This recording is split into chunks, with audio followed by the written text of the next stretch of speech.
इधर देखो ये आगे देखो।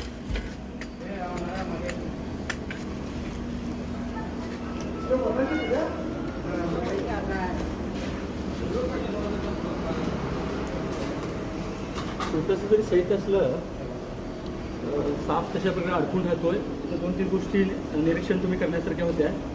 अडचण आहे कारखान्यातून सुद्धा मोठ्या प्रमाणात साप येऊ शकतात, तिथं कामगारांना धोकावू शकतोय। नेहमी शेतकरी आणि कामगारांचा मी उल्लेख यासाठी करतो की त्यांच्या ठिकाणी साप जास्त असतात आणि त्यांनी सांभाळून काम करावं असतं, तिथं आपण मर्यादा पाळू शकत नाही। म्हणजे घरामध्ये जसं मी बाकीच्या ठिकाणी जसं स्वच्छता वगैरे मेंटेन करू शकतो त्याप्रकारे एखाद्या स्क्रॅपच्या कारखान्यात आम्ही सामान ठेवणार नाही असं होणार नाही। घरामध्ये जुन्या भिंती शेणी लाकूड शेतकऱ्यांना ते करता येणार नाही।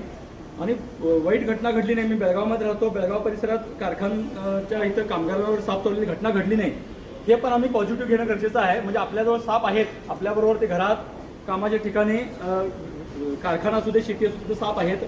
आपण काय केलं तरी काय तर करण्याचा प्रयत्न करतात, बऱ्याच वेळा आम्हाला झटापट करावं लागेल त्याच्या पाठीमागं, तर तो आम्हाला अटॅक करण्यापेक्षा चावण्यापेक्षा तिथून पळून जाण्याचा प्रयत्न करत होता आणि तो घाबरला होता। तेव्हा काही वेळा स्टिकला पण अटॅक करण्याचा प्रयत्न करत होता आणि नाहीतर मी आता याला सोडलं तर तो निघून जाण्याचा प्रयत्न करेल, लक्षात घ्या। म्हणजे फक्त घाबरून आत्मसंरक्षणात ते चावतात, हे लिमिट आम्ही सांभाळून डोक्यात ठेवलं, आपला हात पाय लागून ते काय करणार नाही।